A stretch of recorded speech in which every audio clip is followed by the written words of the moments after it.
In today's video, I am going to teach you how to send round video messages on Telegram.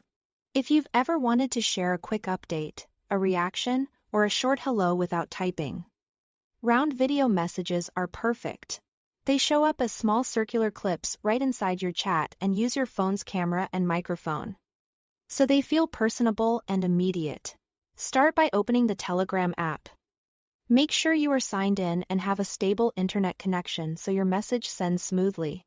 If it's your first time recording, Telegram may ask for camera and microphone permissions. Go ahead and allow those so you can capture video and audio. Open the chat where you want to send your message. This can be an individual conversation or a group. At the bottom right of the chat bar, you'll see the microphone icon. Tap it once. That single tap switches the input mode from voice to camera. You'll notice the icon change to a small camera symbol, which means you are ready to record a round video. To record, press and hold the camera icon. The recording starts as soon as you hold it down. Keep your phone steady and speak clearly. Framing yourself from the shoulders up usually works best, and good lighting like facing a window or a lamp helps your video look crisp.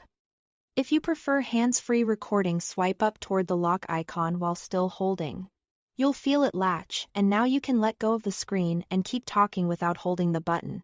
While you are recording, you can switch perspectives at any time.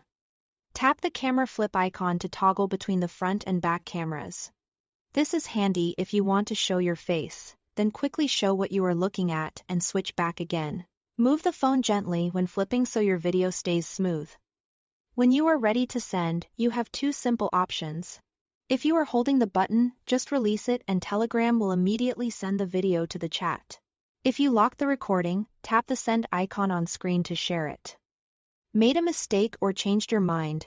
Before sending, swipe left on the recording area to cancel.